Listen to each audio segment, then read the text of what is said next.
रहता है हम लोगों का लावा। और उसमें ऐसे कहाँ रोज भोज हो रहे हैं यार, कहाँ रोज भोज हो रहे हैं? कोई वृंदावन धाम थोड़ी है। गांव गली में तो कभी कभी किसी का ब्याह हुआ तो करवा दिया, ले रोज भोज कहाँ हो रहा है गांव गली में? कभी ऐसा हो तो चले गए, राधा राधा खाया है क्या, चला गया। प्याज लहसुन वाला रहता है तुलसी। नहीं, प्याज लहसुन वाला तो भक्त को नहीं पाना चाहिए क्योंकि वो तमोगुणी होता है। तो वो बता दे भाई कि हम नहीं तो जैसे गांव में हमारे प्याज लहसुन पड़ा निमंत्रण होता था जिसमें भोजन बनता था, तो खीर में प्याज लहसुन नहीं होता, गुलाब जामुन में प्याज लहसुन नहीं होता।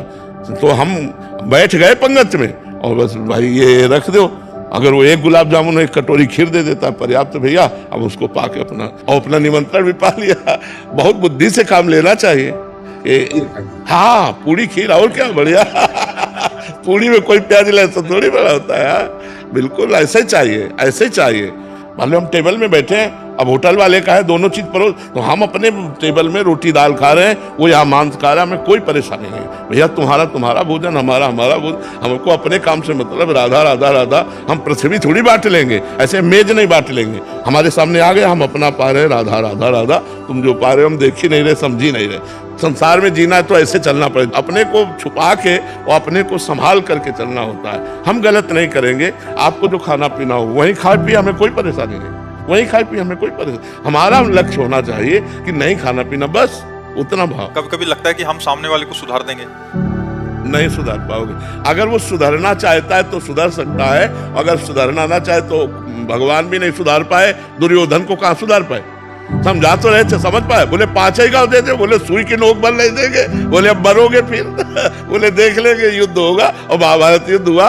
भगवान ने कहा कि भाई तुम्हारी शर्त थी 12 वर्ष का वनवास और 1 वर्ष का अज्ञातवास, ये पूरा होने के बाद आप पूरा राज्य दे देंगे, अब आप राज्य दे दो। तो बोले नहीं देंगे। बोले आधा राज्य दे दो, इंद्रप्रस्थ में राजा बन जाएंगे युधिष्ठिर, वो हस्तिनापुर में आप हो जाओ। बोले नहीं देंगे। बोले आखिरी बात 5 गांव दे दो। बोले सुई की नोक भर भी नहीं देंगे। भगवान समझा पाए उसको? अगर नहीं समझना चाहता सामने वाला तो भगवान जगत गुरु श्री कृष्ण नहीं समझा पाए। हम तुम तो उनके अंश हैं, हम कैसे समझ? महाराज जी मुझे गुस्सा बहुत आता है, उस स्थिति में सामने वाले को उल्टा सीधा कह देते। कुछ समय पहले पति के गलत व्यवहार से क्रोधित होकर मैंने नहीं, उसे गुस्सा किसी का भी मंगल नहीं करता, ना अपना मंगल करता है ना दूसरे का मंगल करता है। गुस्सा में अपनी भी हानि होती है, हृदय जलता है, और क्रोध से गलत शब्द निकल जाए तो सामने वाले का हृदय जलता है। हमें लगता है जिस समय गुस्सा आवे उस समय मौन रहना चाहिए, दोनों दांत ऊपर नीचे के कस के दबा के बोलना नहीं, बोलना नहीं। अगर बोले तो गड़बड़ हो जाएगा, नहीं बोलना और वहां से हट जाए, नहीं तो गलत शब्द, चुभने वाले शब्द और मारपीट ये सब गुस्सा में हो जाता है। तो हमें लगता है गुस्सा ना करे तो ज्यादा अच्छा है। पति को कह दिया तुम भोगोगे, अगर राम नाम सत्य है तो तुम पक्का भोगोगे, तो मतलब तब से भजन भी रुक गया और डर भी हो गया पति के प्रति की कुछ ना हो जाए उनको। हाँ नहीं, ऐसा नहीं कहना चाहिए, क्योंकि तुम्हारे राम तुम्हारे पति हैं। पहले तुम ही गलत हो, अपने राम को गलत साबित कर रहे हो। पति मेरे लिए भगवान होना चाहिए, पत्नी मेरे लिए अर्धांग होना चाहिए, तभी गृहस्थी चलती है। अब पति को अगर तुम भगवत भाव से नहीं देखोगे या पत्नी को आप अर्धांग भाव से नहीं देखोगे तो फिर परस्पर बैर हो जाएगा, फिर ठीक नहीं रहेगा।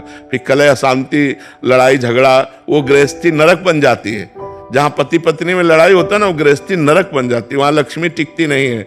इसलिए हमें चाहिए दोनों को सही ढंग से चलना चाहिए, भगवत भाव रखकर चलना चाहिए। जब गुस्सा आवे तो चुप हो जाना चाहिए, गलत नहीं बोलना चाहिए। हाँ जी, मैं ऐसे कुछ गलत नहीं करती, वो छोटी छोटी चीजों में कभी कभी ऐसा होता है कि बहुत ऐसा नाराज हो जाते हैं। छोटी छोटी बातों में सहन करना सीखे। छोटी छोटी बातें ही बड़ा रूप ले लेती हैं, छोटी छोटी बातों में ही बड़ा उपद्रव होने लगता है। हम उसे छोटा ना समझे, चिंगारी को छोटा ना समझे। अगर फूस मिल गई तो वो ज्वाला बनने में देर नहीं लगेगी। क्रोध रूपी चिंगारी बहुत बड़ा अहित कर सकती है, इसलिए हमें क्रोध रूपी अग्नि को शांत रखना है। नाम जप करो, जब क्रोध आवे दांती पीस लो कि मुझे मौन रहना है, बोलना नहीं है, हट जाओ वहां से। जो उपाय आपको करना हो करो, पर क्रोध ना करो, क्रोध करने से हानि है।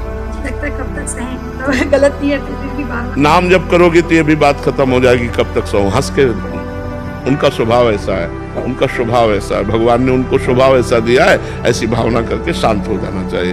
हम सत्संग सुनते हैं, हम भजन करते हैं तो हमको शांत हो जाना चाहिए। वो सत्संग नहीं सुनते, भजन नहीं करते तो उनका ऐसा स्वभाव है, ऐसे चलना चाहिए। बहुत प्यार भरा जीवन